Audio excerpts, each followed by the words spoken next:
আসসালামু আলাইকুম। সবাই কেমন আছেন? আশা করি সবাই ভালো আছেন। আজ আপনাদের জন্য নিয়ে এসেছি নতুন গল্পের নতুন পর্ব। আশা করি গল্পটি আপনাদের ভালো লাগবে। তাহলে চলুন শুরু করা যাক। আজ আমার বিয়ে হলো, অথচ আমার মনে অজানা এক ভয় কাজ করছে। ৪ বছর প্রেম করে আজ আমাদের বিয়ে হয়েছে। তবে আমাদের প্রেম শুরু হয়েছে এক মিথ্যে দিয়ে।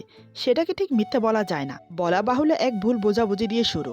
কিন্তু আজ রাতে ওর মুখোমুখি হব কি করে? আমি যে আর পারছি না সত্যিটা গোপন রাখতে। বাসরাতে গিয়ে ওকে সব খুলে বললাম। সব শুনে হঠাৎ ও যা করলো তা হয়তো আমি আগে থেকে একটু আশঙ্কা করেছিলাম, কিন্তু এতটা বাড়াবাড়ি হবে ভাবতে পারিনি। এরপর যা হলো। আমার নাম মোহাম্মদ সৈয়দ চৌধুরী ফাতেহ। সবাই ফাতেহ বলে ডাকে। ফ্যামিলিতে মা বাবা আর আমি আছি। বাবা এক বড় কোম্পানির ম্যানেজার, নাম মোহাম্মদ আনোয়ার চৌধুরী। আমার মা একজন গৃহিণী, নাম আবেদা খাতুন। সারাদিন আমাদের দুজনের কি লাগবে না লাগবে, কখন কি খাবো, কি আমাদের পছন্দ, সেটা নিয়ে ব্যস্ত থাকে। মা বাবার একমাত্র আদরের ছেলে এই আমি, তাই তারা আমাকে সবসময় চোখে হারায়। আমি যেন তাদের চোখের মণি। তারা আমাকে এতটা ভালোবাসে যা বলে প্রকাশ করা যাবে না। মা বাবা মনে হয় এমনই হয়, প্রাণ খুলে আদর, ভালোবাসা, মহাবত আর স্নেহ দেয়। যাক সে কথা, এখন আমার ব্যাপারে কিছু বলি। আমি দেখতে হ্যান্ডসাম, গায়ের রং উজ্জ্বল ফর্সা, উচ্চতা 5 ফুট 3 ইঞ্চি হবে, শরীরের গঠন হালকা পাতলা, সিমসাম চেহারার অধিকারী। পড়াশোনা মাস্টার কমপ্লিট করেছি। 2 মাস হলো ভালো একটা কোম্পানিতে জব পেয়েছি। এতক্ষণ তো নিজের ফ্যামিলি আর নিজের ব্যাপারে সবকিছু বললাম।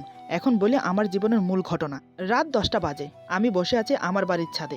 নিচে বিয়ে বাড়ির মহল। সবাই আনন্দ উল্লাসে নাচে গানে আর মেহমানদের নিয়ে ব্যস্ত। কেউ আবার নতুন বউকে নিয়ে ব্যস্ত, কেউ আবার বাসরঘর সাজানো নিয়ে ব্যস্ত। নিশ্চয়ই ভাবছেন বিয়েটা কার হয়েছে। আসলে আজ আমি বিয়ে করেছি, তবে অ্যারেঞ্জ ম্যারিড না, লাভ ম্যারেজ করেছি আমি। 4 বছর আমাদের রিলেশন ছিল। আজ সেই সম্পর্কের ইতি টানলাম বিয়ে করে। আমাদের সম্পর্কটা নিয়ে দুই ফ্যামিলিতে কোনো আপত্তি ছিল না, তাই দুই ফ্যামিলির সম্মতিতে আমাদের বিয়ে হয়েছে। কিন্তু আমার মনে অনেক সঞ্চয়। আমাদের রিলেশনটা একটা ভুল ধারণা দিয়ে শুরু, যেটা আমি জানি। কিন্তু আমার স্ত্রী রিনি মজুমদার জেনেও সেটা মজা বলে উড়িয়ে দিয়েছে। আমার মনে সংকোচ এখনো থেকে গেছে। আমি অনেকবার ওকে বোঝাতে চেয়েছি, কিন্তু সে বারবার এড়িয়ে গিয়েছে। কিছু অতীত তুলে ধরি, তাহলে বুঝতে পারবেন কেমন ভুল ধারণা। তবে শুনুন, রিনির সাথে আমার পরিচয় একেবারেই হুট করে। একটি শপিং মলের সেকেন্ড ফ্লোরে আমি দাঁড়িয়ে দাঁড়িয়ে ভাবছি ওভার ডাকবো না পাঠাবো। ঠিক তখনই একটা মেয়ে এসে আমাকে বলে, আসসালামু আলাইকুম, আমি রিনি। আমি ভ্রু কুচকে তাকিয়ে ভাবছিলাম তো আমি কি করব। হঠাৎ মনে হলো মেয়েটাকে রিনি বলল। বেশিরভাগ বাঙালি ঋণকে ঋণ বলে উচ্চারণ করে। এও কি সেরকম কিছু? মেয়েটার প্রতি খানিকটা মায়া জন্মালো। আহারে, এই অল্প বয়সে তার নিশ্চয় অনেক ঋণ। আমি কিছু বলতে যাব, তখনই সে বলে, অমন হাঁ করে কি ভাবছো, মুখে মাছি ঢুকে যাবে। মেয়েটার কথা শুনে আমি আবার ভাবছি, এই ঝকঝকে জায়গায় মাছি আসবে কোত্থেকে, সেটাই আমি ভেবে পেলাম না। তাকে বলা আমার প্রথম কথা ছিল এখানে মাছি নেই। এবার সে একটু ভুরু কুচকালো, কিন্তু অতটাও না, খুবই অল্প। নিশ্চয়ই খুব রূপ সচেতন, কপালে ভাঁজ পড়ুক সে চায় না। সে বোঝার চেষ্টা করছে আমি কি রসিকতা করছি, না আসলে এমন আদেল টাইপের আমি। মেয়েরা ছেলেদের মতো বেশিক্ষণ যেমন তাকায় না, বেশিক্ষণ ভাবেও না। তাই অত ভাবাভাবির মধ্যে না গিয়ে সে বলে, চলো কোথাও বসি। ব্যাপারটাতে আমি খুব টেনশনে পড়ে গেলাম। ব্যবহার দেখে মনে হচ্ছে এই মেয়ে আমার পরিচিত, আবার প্রথম দেখাতেই তুমি করে বলছে। কিন্তু সমস্যা হচ্ছে আমি তাকে মনে করতে পারছি না কোনোভাবেই। এমনটা তো হওয়ার নয়। প্রথমত আমি কাউকে কখনো ভুলি না, দ্বিতীয়ত এই নামের কাউকেই আমি চিনি না। ভাবনা কাটতে আমি নিজেকে আবিষ্কার করলাম আমি এই মেয়ের সাথে হাঁটছি। সে আমার হাত ধরে অনেকটা কোরবানির সুবোধ গরুর মতো টেনে টেনে নিয়ে যাচ্ছে। হাঁটতে হাঁটতে সে বলে, ভাই দেবে, আমার নাম কিন্তু নেহা নয়, ওইটা আমার ফেক নেম, আসল নাম রিনি। এজন্য তুমি বুঝতে পারোনি। বলে সে হি হি করে হাসছে, যেন তার খুব কাছের কাউকে বোকা বানিয়ে খুব মজা পেয়েছে। সে আবার বলে, তোমার নামও নিশ্চয় রকি নয়, আসল নাম কি তোমার? এবার ঘটনা আমার কাছে মোটামুটি পরিষ্কার। রিনি নামের এই মেয়েটি রকি নামের একটি ছেলের সাথেই দেখা করতে এসেছে। এখন ভাবছে রকি নামের ছেলেটাই আমি। আমার কোনো উত্তরের অপেক্ষা না করে সে আবার বলে, আচ্ছা তুমি বলেছিলে ব্লু টি শার্ট পরবে, কিন্তু পরেছো ব্লু শার্ট। আর তুমি না বলেছ অনেকগুলো ব্লু ব্রেসলেট পরা থাকবে তুমি, সেগুলো কই? আচ্ছা যাই হোক, এখনো খুব ভালো লাগছে দেখতে। সে অনর্গল কথা বলেই যাচ্ছে।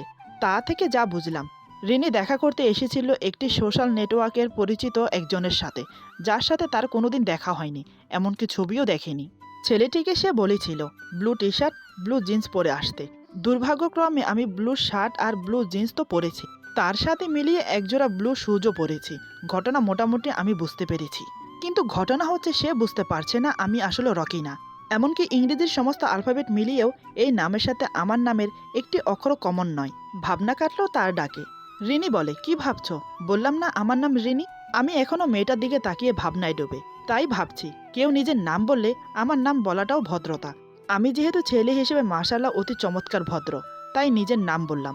আমার নাম ফাতেহ। রিনি বলে, এটা তোমার রিয়েল নাম? আমি বললাম হ্যাঁ। রিনি বলে, ফাতেহা কারোর নাম হয়? আমি বললাম আমার নাম ফাতেহ। রিনি বলে, এটা কেমন নাম? আমি বললাম এটা ঐতিহাসিক নাম। সে আবার হি হি করে হাসছে, হাসলে নাকি স্বাস্থ্য ভালো থাকে। এই মেয়ে নিশ্চয়ই খুব স্বাস্থ্য সচেতন। রিনি হঠাৎ বলে, চলো কিছু খাই। আমি বললাম না না, আমার খিদে নেই। রিনি বলে, বিল আমি দেব, চলো। আমি ভাবছি যেসব মেয়েরা নিজে থেকে বিল দেয় তারা মেয়ে হিসেবে হয় অসাধারণ। এমন অসাধারণ এক মেয়েকে ফিরিয়ে দেওয়া হবে অন্যায়। আপাতত অন্যায় করতে ইচ্ছে করছে না। ভাবনায় ছেদ পড়ল রিনির কথায়। সে বলে, কি এত ভাবছো, চলো। এই বলে অনেকটা জোর করেই একটা রেস্টুরেন্টে ঢুকলো। দুজন একটা টেবিল বরাদ্দ করে বসলাম। দুজনেই সামনাসামনি বসেছি।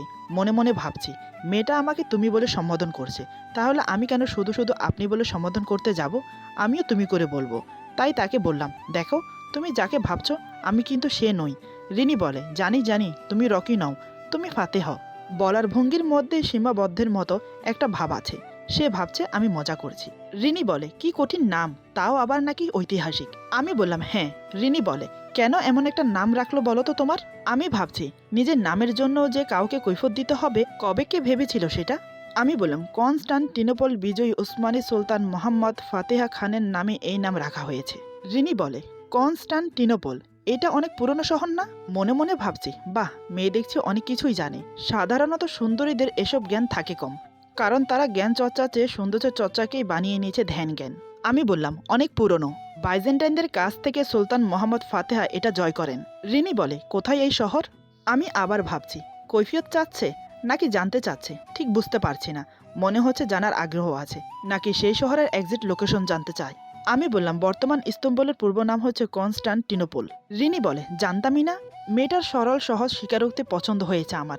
আজকাল কেউ না জানলে সেটা স্বীকার করে না। হঠাৎ সে প্রশ্ন করল, তুরস্ক তো অটোমানরা শাসন করত, তাদের থেকে সুলতান হতো। আমি বললাম হ্যাঁ। তুমি কিভাবে জানলে? রিনি বলে, সুলতান সোলেমানের দি রিলিজ আর্তুগ্রোল দেখিত, আর একাত্র পরিচিয়। এবার বলো যে অটোমানরা তুরস্ক শাসন করত, তাহলে ওসমানীরা কখন ছিল? আমি মনে মনে ভাবছি, ইতিহাস শুনে বিরক্ত হচ্ছে না রিয়েল সুন্দরী, ভাবছি উত্তর দেই। আমি বললাম, ওসমানী খেলাফাতকে ইংরেজরা অটোমান এম্পায়ার বলতো। সে অনেকটা ভিমরি খেয়ে বলে, ওসমানীরা আর অটোমানরা এক? আমি বললাম, অবশ্যই। আর্তুগরুলের ছেলে ওসমান এই সাম্রাজ্যের প্রতিষ্ঠাতা, তার নামই ওসমানী সম্রাট। রিনি বলে, আল্লাহ, ওসমানীদের কথা কোথায় যেন পড়েছিলাম, কিন্তু ওসমানীরাই যে অটোমান সেটা তো জানতাম না। আমি বললাম, অনেকেই জানে না। অনেকের সাথে মেলানোতে রাগ করলো কিনা বোঝা গেল না। সাধারণত পৃথিবীর 350 কোটি মেয়েই আলাদা, কেউ অন্য মেয়েদের মতো না। রিনি বলে, আচ্ছা, সুলতান মোহাম্মদ ফাতেহা খান সুলতান সুলেমান খানের কি ছিলেন? তাকে কখনো দেখিনি সিরিয়ালে? আমি বললাম, সুলতান মোহাম্মদ ফাতেহা ছিলেন সুলতান সুলেমানের পরদাদা। তিনি মাত্র 21 বছর বয়সে কনস্টান্টিনোপল দখল করেন। বাইজেন্টাইনরা মনে করত কনস্টান্টিনোপল কেউ কখনো দখল করতে পারবে না, এটি একটি অজয়ের শহর। হজরত মোহাম্মদ সাল্লাল্লাহু আলাইহি সাল্লাম কনস্টান্টিনোপল বিজয়ের ভবিষ্যৎবাণী করেছিলেন এবং বিজয়ের জন্য দোয়া করেছিলেন। রিনি বলে, বাবা, তুমি একটা জ্ঞানের বাক্স। আমি মুচকি হেসে বললাম, আরে না, আমি হচ্ছে জ্ঞানের ব্যাগ, সবাইকে বিলি করে বেড়াই। আমার কথা শুনে রিনি আবার হি হি করে হাসছে। একেবারে নিখুঁত দাঁত, মাঝখানে শুধু একটা দাঁত বেঁকানো। দেখে মনে হচ্ছে ডিজাইনটাই এমন, ইচ্ছে করে একটা বেঁকানো হয়েছে। হাসলে ওকে অদ্ভুত একটা সুন্দর লাগে। এভাবে আলোচনা চলছে, যেন থামছেই না। খাবার খেতে খেতে আমি প্রসঙ্গ ঘুমালাম। বললাম, তোমাকে সুন্দর লাগছে। কাউকে সুন্দর লাগলে সেটা জানানো দরকার। রিনি আমার কথা শুনে লজ্জায় মুখ নিচু করে নেয়। আমি ওর দিকে তাকিয়ে ভাবছি, কিন্তু সমস্যা হচ্ছে সুন্দরীরা অযথাই এ প্রশংসা শুনে অভ্যস্ত। সে অন্য একজন ভেবে আমার সাথে কথা বলছে। কি একটা গিফটও নিয়ে এসেছে আমার জন্য। অন্যের জন্য আনা গিফট আমি কিভাবে নেব? তাকে আবার বললাম, আমি কিন্তু সে না। আমার কথা সে বিশ্বাসই করছে না। ভাবছে আমি ইয়ার্কি করছি। অবশেষে চিন্তা ছেড়ে দিলাম। না, মেয়েরা কোনো ব্যাপারে বিশ্বাস করতে না চাইলে সেটা বিশ্বাস করানো এত সহজ বিষয় না। এর চেয়ে সমুদ্রে ডুব দিয়ে খালি হাতে মাছ ধরে আনা সহজ। তার দিকে তাকিয়ে তাকিয়ে ভাবছি, বোঝানোর চিন্তা ছেড়ে দেব নাকি তার চিন্তা ছেড়ে দেব। অবশেষে বোঝানোর চিন্তাটাকেই ছেড়ে দিলাম। যে বুঝতে চাচ্ছে না তাকে কিই বা বোঝাবো। হঠাৎ রিনি বলে, আচ্ছা, তোমার বয়স কিন্তু ফোনে অন্যরকম। আমি চমকে উঠলাম। যার সাথে দেখা করার কথা সে ফোনেও কথা বলেছে। সর্বনাশ, এতক্ষণ বোঝাতে চাইছিলাম রকি আমি না, তখন বুঝতেই চাইনি। এখন যখন চিন্তা করলাম একে ছাড়বো না, আমি রকি হয়ে যাই, তখনই কিনা ধরা খেয়ে যাচ্ছি। হে ধরনী, তুমি এত জটিল কেন? আমি আস্তে করে জিজ্ঞেস করলাম, কয়বার কথা বলেছি আমরা ফোনে? রিনি বলে, মাত্র একবার। আমি মনে মনে বলি, বাঁচলাম, এবার প্রথম মিথ্যাটা বললাম, ওটা আমি ছিলাম না। রিনি বলে, কে ছিল তাহলে? আমি বললাম, আমার ফ্রেন্ড। রিনি বলে, ফ্রেন্ডকে দিয়ে কথা বলিয়েছো তুমি আমার সাথে? আমি বললাম, আমি তো ফোনে কথা বলতে পারি না, কি করব? রিনি বলে, তাই বলে ফ্রেন্ডকে দিয়ে কথা বলাবে? আমি বললাম, আমার আসলে ফোন ছিল না, তার ফোন থেকেই তোমার সাথে চ্যাট করতাম, আইডিয়াও তার। আমার কথা শুনে রিনি অবিশ্বাস দৃষ্টিতে আমাকে দেখছে। আমি মনে মনে ভাবছি, এই রে, ধরা পড়ে গেলাম মনে হয়, কারণ আমি সব মিথ্যে বলেছি। রিনি রাগের সাথে বলে, তুমি ফ্রেন্ডের আইডি দিয়ে চ্যাট করেছো, তাকে দিয়ে কথা বলিয়েছো আমার সাথে? আমি নরম সুরে বললাম, আমার ফোন ছিল না, কি করব বলো? রিনি বলে, পরে কেন বলনি? আমি বললাম, আজকে বলবো ভেবে। আমার কথা শুনে এবার সে অনেকটা শান্ত হলো। আমি বললাম, তুমি ওই সিমটা অফ করে দিতে পারবে? আমার ফ্রেন্ড কিন্তু ডিস্টার্ব করতে পারে। রিনি বলে, এমন ফ্রেন্ড কেন তোমার? আমি বললাম, কি করব, ছোটবেলার ফ্রেন্ড তো, ফেলে দিতে পারি না, সিম হলে ফেলে দিতাম। রিনি বলে, আমার ওই সিমটা এমনিতেও ইউজ করি না, তোমাকে ফোন দেওয়ার জন্য খুলেছিলাম, সারা বছর অফই থাকে। ওর কথা শুনে মনে মনে বলি, বাহ, তাহলে তো বেশ। মনে হচ্ছে বুকের ছাতি ফুলে উঠেছে আমার। রিনি বলে, আইডিটা তোমার জন্য রেখে দিয়েছিলাম, আজকে ডিলিট করে দেব, ভালো লাগে না। আচ্ছা, আমার এখনের নাম্বার নাও। তারপর দুজনের নাম্বার বিনিময় হলো। আমি অনেকটা হাঁক ছেড়ে বাঁচলাম। যাক, ওই ছেলের সাথে আর দেখা হবে না। মেয়েটা কি অদ্ভুত।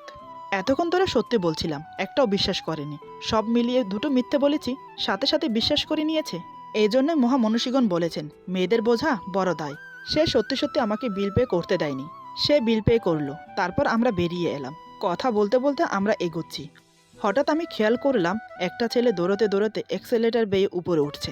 রিনির সাথে পরিচয়ের সময় আমি যে জায়গায় ছিলাম সেদিকে এগোচ্ছে আর এদিক সেদিক তাকাচ্ছে। গায়ে blue T shirt, blue jeans, হাতে ব্লু ব্রেসলেট, বুকে লকেট ঝোলানো, তাতে লেখা রকি। আমার ভেতরে পৈশাচিক শক্তি তখন জেগে উঠে বলে, এক্ষুনি যা পাগলা। রিনি তাকে দেখছে কিনা দেখলাম না, রিনি সেদিকে খেয়াল করেনি। আমি তাড়াতাড়ি বললাম, চলো আমরা লিফট দিয়ে নামি। আমার কথা সে অবাক হলো। রিনি বলে, কেন? মাত্র আমরা সেকেন্ড ফ্লোরেই তো আছি। আমি বললাম, দেরি হচ্ছে, চলো। শুরুতে সে আমাকে যেভাবে টেনেছিল, এখন আমি তাকে সেভাবেই টানছি। অনেকটা জোর করে তাকে নিয়ে আমি লিফটে ঢুকে গেলাম।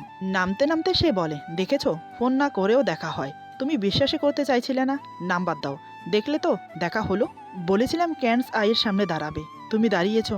আমিও খুঁজে পেয়েছি, দেখা হওয়ার থাকলে ফোন লাগে না। আমিও মুচকি হেসে সাই দিলাম। লিফট গ্রাউন্ড ফ্লোরে নেমে এসেছে। বের হয়ে রাস্তায় নেমে এলাম। তাকে একটা রিকশায় তুলে দিলাম। সে উঠে বসেই জিজ্ঞেস করলো, আচ্ছা, ফাতেহার মানে কি? ততক্ষণে রিকশা চলতে শুরু করেছে।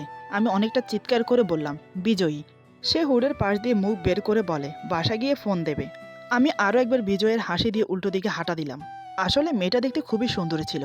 তার সাথে তার মুখের হাসিটা আরও বেশি সুন্দর, খুবই সরল সোজা। ঘণ্টাখানেক তার সাথে ঘুরে ফিরে কথা বলে বুঝতে পারলাম সেও আমার মতো বইয়ের পোকা। প্রথম দেখাতেই যাকে এতটা ভক্তি লেগেছে তাকে কি করে হাতছাড়া করি? আর কথা বলতে বলতে ভালো লেগে যায় আমার, তাই আমি ওকে ছাড়তে পারলাম না। কিন্তু অনেকবার বোঝানোর চেষ্টা করেছি, আমি রকি না। সে বুঝতেই চায় না। বিয়ে ঠিক হওয়ার পরেও কয়েকবার বলতে চেয়েছে। রিনি এক কথায় বলে দেয়, তোমার যত কথা বিয়ের পরে, এখন কিছুই শুনবো না। সামনে বিয়ে, হাতে কত কাজ বলো তো। পার্লারে যাওয়া, কেনাকাটা করা, সব কিছু রেডি করা, আর আমাকেও তো প্রস্তুতি নিতে হবে বিয়ের জন্য, তাই না? এসব বলে বলে আমার মুখ বন্ধ করে দেয়। আমার বন্ধু সুমন সবটা জানে, সেও একই কথা বলে, যা বলবি বিয়ের পরে, এখন কিছু বলবি না। মিথ্যে বলে না হয় 4 বছর সম্পর্ক রাখলাম, কিন্তু এখন যখন আমাদের সম্পর্কটা একটা নতুন সম্পর্কে আবদ্ধ হচ্ছে, এবার তো ওকে সত্যিটা জানানো দরকার। আজ বিয়ের পরেও কেমন জানি অপরাধবোধ মনে হচ্ছে।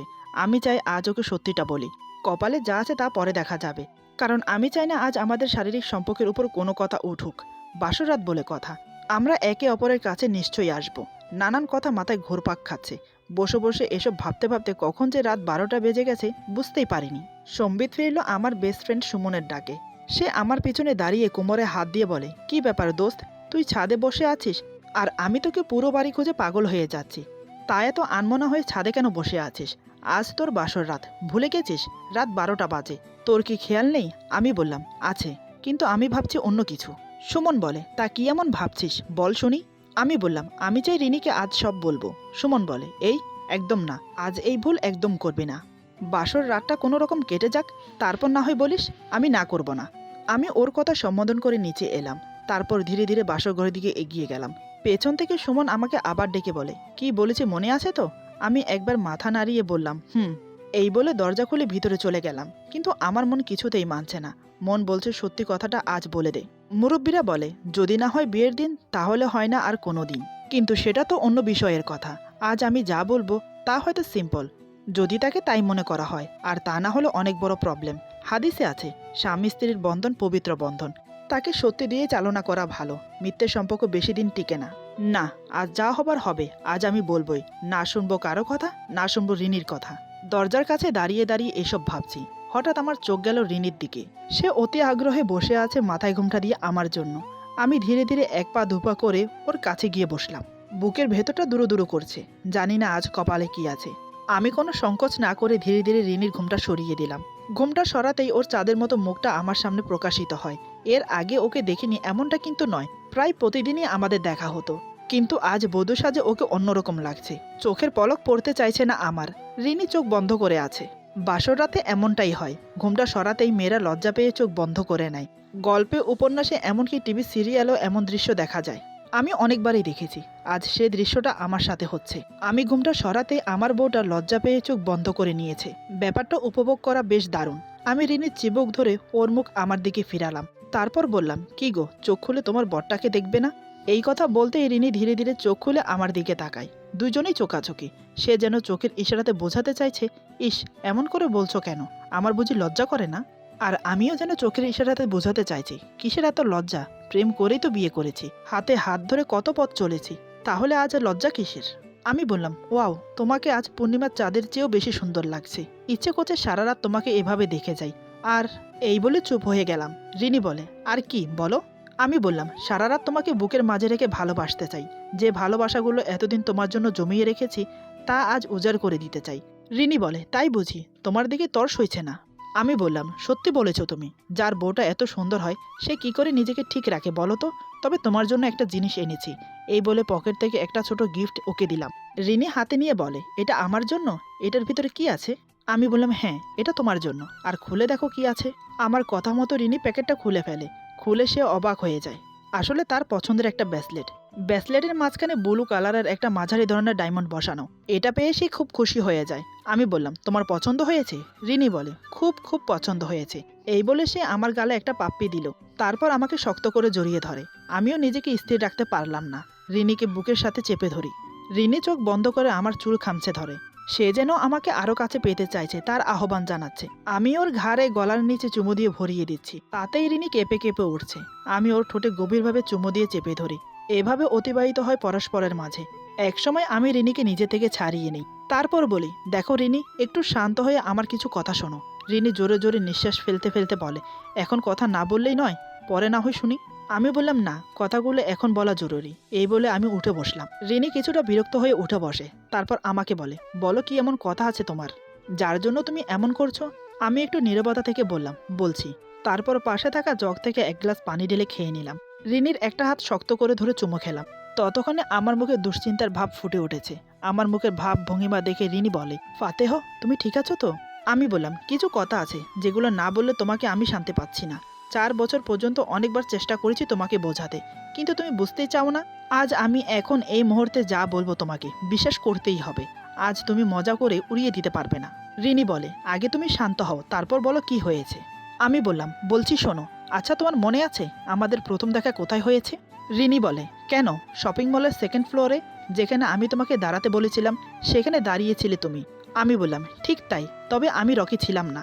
আসলে সেদিন আমার কলেজ বন্ধ হওয়ার কারণে কিছু বই কিনতে গিয়েছিলাম শপিং মলে। সেখানে দাঁড়িয়ে আমার এক বন্ধুর জন্য ওয়েট করছিলাম। সুমন তার নাম। তুমি চেনো, তোমার সাথে পরিচয় করেছি ওকে। সেদিন থেকে এই পর্যন্ত আমি তোমাকে একটা কথাই বলে এসেছি, আমি রকি না। রিনি, তোমার এই হাত ছুঁয়ে বলছি, আমি রকি না। যাকে তুমি রকি ভেবে 5 বছর রিলেশনে আছো সে আমি না। আমি তোমাকে সেই দিনই প্রথম দেখেছি। সেদিনে তোমার সাথে আমার পরিচয় হয়েছে। তোমাকে বলা সত্ত্বেও তুমি যখন মানতে চাইছো না, তখন আমার আর কিছু করার ছিল না। এদিকে তোমার সাথে ঘুরে ফিরে কথা বলতে বলতে কখন যে তোমাকে ভালো লেগে গেছে আমি নিজেও জানি না। তোমার রূপ, তোমার এই পাগল করা হাসি, তোমার এই সরল সহজ মন আমাকে ব্যাকুল করেছে। তাই নিজেকে আর সরিয়ে নিতে পারলাম না। সেদিন তুমি আমি যখন রেস্টুরেন্ট থেকে খেয়ে দিয়ে বেরিয়েছি, ঠিক তখনই রকি এন্ট্রি করে শপিং মলে। তোমাকে সে যেমন যেমন বলেছে সে তেমন পোশাক পরে এসেছে। হাতে একগোছা লাল গোলাপ, গলায় সোনার চেন সহ রকেট। সেই রকেটে তার নাম লেখা আছে, রকি। তুমি যে জায়গায় ওকে দাঁড়াতে বলেছিলে সে ঠিক সেই জায়গায় দাঁড়িয়েছে আর আশেপাশে তোমাকে খুঁজছে। তখন জানি না আমার কি হলো। আমার মনে ভয় জাগলো তোমাকে হারানোর। তাই আমি তোমাকে নিয়ে তড়িঘড়ি করে লিফটে গিয়ে ঢুকি, যাতে তুমি রকিকে দেখতে না পাও। এটা করে নিজেকে খুব অপরাধী মনে হচ্ছিল। তাই প্রায় সময় তোমাকে বলতে চাইতাম, কিন্তু তুমি আমার কথাগুলো শুনে হেসে উড়িয়ে দিতে। আমি তোমাকে বলেছিলাম আমার বন্ধুর আইডি থেকে তোমার সাথে চ্যাট করি, আমার ফ্রেন্ডকে দিয়ে তোমার সাথে কথা বলিয়েছি। আসলে সব মিথ্যে, কারণ আমি তখন মিথ্যে বলতে বাধ্য হয়েছি। এছাড়া আমার আর কোনো উপায় ছিল না। আমি তোমাকে হারাতে চাইনি। প্রথম দেখাতে তুমি আমার মন চুরি করেছো। তোমাকে দেখে আমার মনে ভালোবাসা জন্মেছে। তাই তোমাকে হারানোর ভয়টা সবচাইতে বেশি কাজ করেছিল আমার মনে। আমি জানি আমি অন্যায় করেছি, কিন্তু আমি তোমাকে বড্ড ভালোবাসি। বলে বোঝাতে পারবো না কতটা তোমাকে ভালোবাসি। প্লিজ আমাকে ক্ষমা করে দাও। একটানা কথাগুলো বলে চুপ করলাম। রিনি একইভাবে আমার দিকে তাকিয়ে মনোযোগ দিয়ে কথাগুলো শুনছে। ওর মুখের ভাব দেখে প্রতিক্রিয়া কি হবে সেটা ভাবছি। রিনি যেন পাথর হয়ে গেছে। সে আমার কথাগুলো ঠিক বিশ্বাস করতে পারছে না। কিন্তু বারবার একই কথা তো মিথ্যা হতে পারে না। সে আমাকে কিছু না বলে হঠাৎ যা করলো তা দেখে আমার আত্মারাম কেঁপে ওঠে। ঝড়ের আশঙ্কা আমি যতটুকু ভেবেছি তার চেয়েও 3 গুণ বেশি বৃদ্ধি পেয়েছে। আমি ভাবতে পারিনি এমন কিছু করবে রিনি। এরপর যা হলো আমার সাথে। আজকের গল্প এখানে সমাপ্ত। গল্পের বাকি অংশ পেয়ে যাবেন আগামী পর্বে। সবাই ভালো থাকবেন, সুস্থ থাকবেন। আল্লাহ হাফেজ।